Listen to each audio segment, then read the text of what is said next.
Everyone. तो आज की इस वीडियो में हम मैट्रिसेस स्टार्ट करने वाले हैं। तो सबसे पहले देखते हैं मैट्रिसेस होती क्या है। उससे पहले हम देख लेते हैं कि मैट्रिसेस स्टार्ट किसने की। जो मैट्रिसेस के फाउंडर माने जाते हैं ना, मैट्रिसेस के फाउंडर माने जाते हैं आर्थर केली।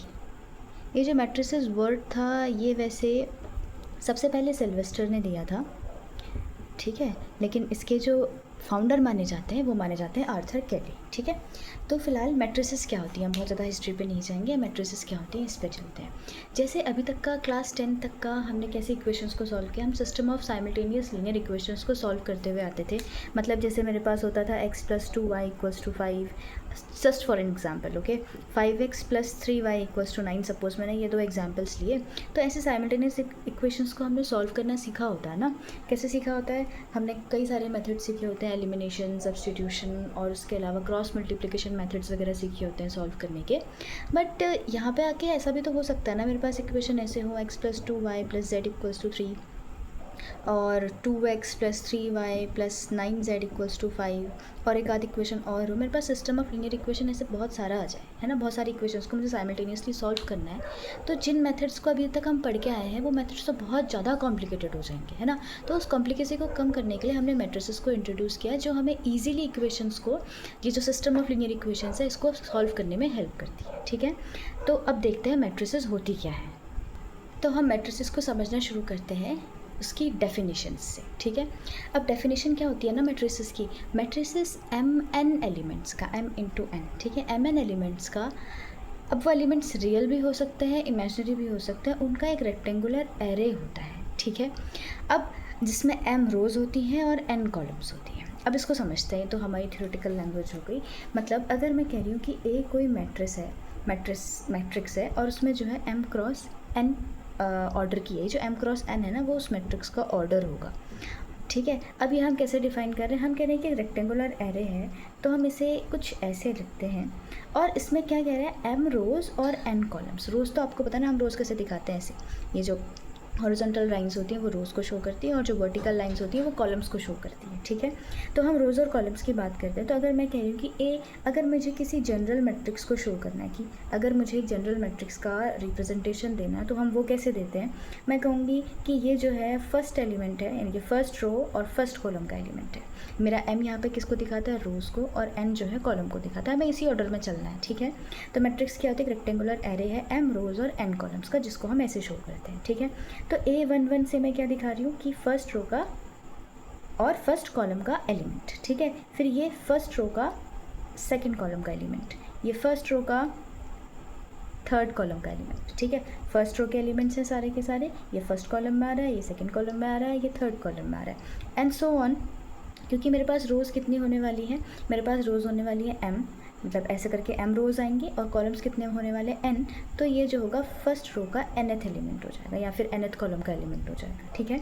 उसके बाद सेकंड रो का फर्स्ट एलिमेंट, सेकंड रो का सेकंड रो और सेकंड कॉलम का एलिमेंट, सेकंड रो और थर्ड कॉलम का element, and so on, second row और nth कॉलम का एलिमेंट, ठीक है। एंड सो ऑन करते करते हम कहाँ पहुँच जाएंगे कि mth रो का फर्स्ट कॉलम का एलिमेंट, mth रो का सेकंड कॉलम का एलिमेंट, और ये फिर ये mth रो ही चल रही है और third column, and so on करते करते mth रो का और nth कॉलम का एलिमेंट। तो ऐसे टोटल करते करते मेरे पास कितने एलिमेंट्स आ गए होंगे इसमें, ये भी समझ में आ रहा है ना हमें कि mn एलिमेंट्स आ रहे होंगे। तो हम उसी की बात कर रहे थे कि जो एक मैट्रिक्स होती है वो एक रेक्टेंगुलर एरे है m रोज़ और n कॉलम्स का, जिसमें mn एलिमेंट्स होते हैं, ठीक है। और इसका जो ऑर्डर होता है वो हम ऐसे दिखाएंगे m × n, जहाँ पे m नंबर ऑफ़ रोज़ है, n जो है वो नंबर ऑफ़ कॉलम्स है, ठीक है। अगर मुझे एक छोटी सी मैट्रिक्स दिखानी है, सपोज एक 2 × 2 की मैट्रिक्स हम शो करते हैं, ये है 2, ये शायद विजिबल नहीं है, इसको हम हटा देते हैं, यहाँ से एक काम करते हैं। बस एक मैं छोटी सी मैट्रिक्स दिखाना चाह रही हूँ, जैसे ये 2 है, ये 3 है, ये 4 है और ये 5 है, ठीक है। ये मेरी 2 × 2 की मैट्रिक्स है ना, 2 × 2 की मैट्रिक्स है, तो नंबर ऑफ़ रोज़ इसमें कितने हैं, पहली रो दूसरी रो, और कॉलम्स कितने हैं, पहला कॉलम दूसरा कॉलम। इसका मतलब 2 रोज़ और 2 कॉलम्स, मतलब ये जो इसका ऑर्डर होने वाला है वो क्या है, 2 × 2 होने नहीं वाला है, इसका ऑर्डर जो है 2 × 2 है। तो मैं अभी कह रही थी ना कि mn एलिमेंट्स होंगे, तो जैसा मेरा order number of rows m है, नंबर ऑफ़ कॉलम्स m है, तो इसमें 2 × 2 2, यानी कि 4 एलिमेंट्स है ना मेरे पास इस मैट्रिक्स में। तो वही मैं यहाँ समझा रही थी कि mn एलिमेंट्स का एक रेक्टेंगुलर एरे होगा जहाँ पे m रोज़ होंगी और n कॉलम्स होंगे, जिसको हम इस तरीके से रिप्रेजेंट करते हैं। तो ये हुई हमारी मैट्रिक्स, ठीक है।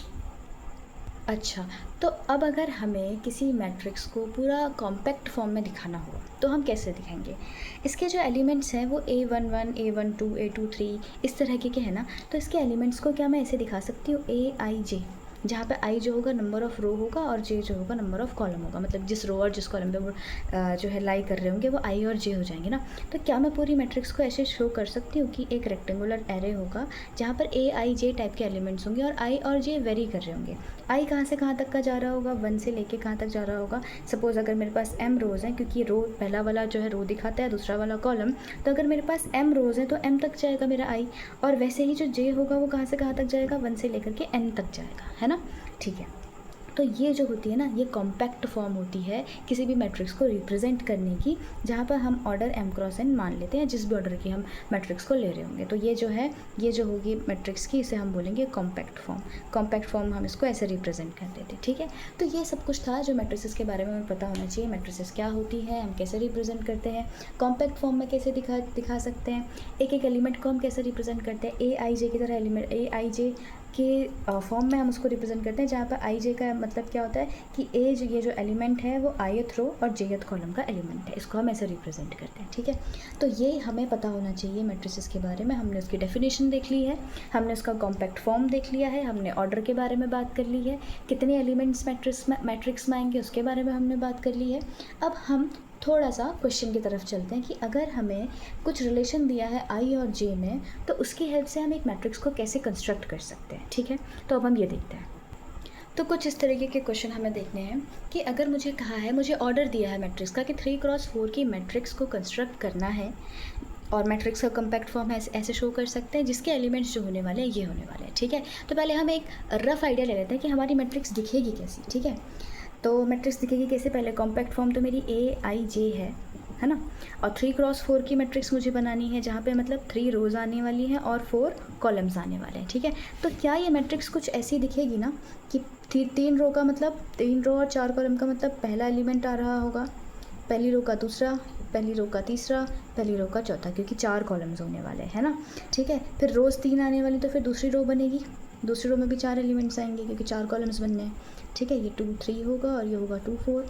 तीसरी रो में भी क्या आएगा, पहला एलिमेंट आएगा, दूसरा एलिमेंट आएगा, तीसरा एलिमेंट और ये चौथा एलिमेंट, ठीक है। तो जो मेरी 3x, ये शायद विजिबल नहीं होगा, यहाँ पे मैं बस ऑर्डर लिख रही हूँ 3x4, ठीक है। 3x4 के ऑर्डर का मेरा मैट्रिक्स बनेगी, तो ये दिखेगी कुछ ऐसी ना। अब जो मेरे से यहाँ पर रिलेशन दिया है, मेरे को कहा है कि जो हर एलिमेंट AIJ से हम रिप्रेजेंट करते हैं ना एलिमेंट्स को मैट्रिसेस की, तो जो AIJ होने वाला है वो I + J के इक्वल आने वाला है।